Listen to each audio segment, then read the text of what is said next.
What's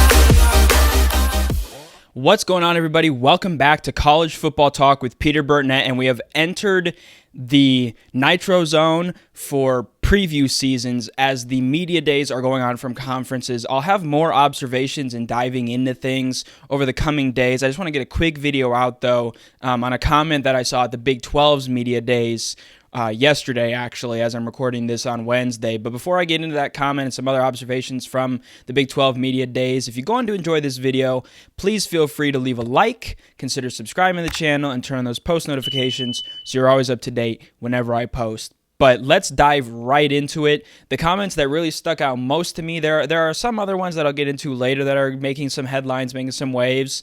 But the number one story to me, and it's something that evokes a discussion, is Brett Yormack, the commissioner of the Big 12's comments saying that the Big 12 has solidified its place as the third best league in college football. I think it's a good observation, good self-awareness, the fact that the Big Ten and SEC, simply put, are further along and have the better teams, as evidenced by the national championships and even the traditions and histories. But the Big 12 has put itself in a good position to potentially be that third best conference. I think they do have some competition from the ACC. I think this is maybe a little bit of a shot fired at the Atlantic Coast Conference, but the Big 12 has every right to claim that they're there. What Yormack kind of talked about as well is he said, they're in 4 time zones. I think something like maybe 10 different states. They're in the spotlight. They have a media storm coming with Coach Prime in Colorado. On Coach Prime made some cool comments about some of the other coaches in the conference, including Gus Malzahn, about how he had recruited his son, I think Shedeur, to play quarterback. It was either Shedeur or Shiloh, but I believe it was Shedeur. So just kind of a couple other quotes that maybe I'll pop up here or mention later. But I think it is a fair and probably an accurate comment that Yormack made to say that the Big 12 is the third best conference in college football. I think they have some really good competition. The comment also I think that he made along these lines was that it's the deepest conference. I would agree with that as well. I think from top to bottom, it probably is the most competitive conference in college football. I've talked about it before in another video. I'll pop up the thumbnail here on either side of me, talking about how it's the Wild West. I think there's a lot of really good teams, a lot of really good individual players, and a lot of good storylines. Some not so good, and I'll dive right into that real quickly. One of the teams that are in prime contention, no pun intended, for the Big 12 is Oklahoma State.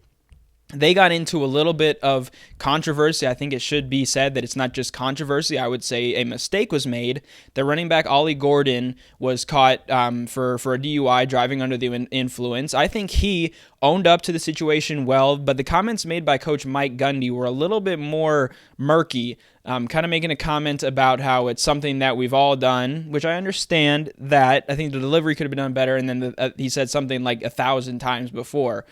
I hope none of us have been caught driving under the influence 1,000 times. I would hope, nobody has more than once. If you have once, that's a learning opportunity. It's a mistake. It's something that, should only happen once. And if no other consequences come of it, you should consider yourself very fortunate. I think Ollie Gordon is. We see so many lives ended, not just careers, but lives. I mean, you look at what happened with Kyrie Jackson, the Oregon cornerback who was drafted by the Vikings in the 4th round this year, passes away with a couple of other D1 football players in an accident in Maryland. So, I mean, you look at that, it is something that's very important to own up to. I think Ollie Gordon did that. I think Mike Gundy did that. I don't think he executed it very well, but I think there's probably a little bit more less controversy than what people are making that out to be.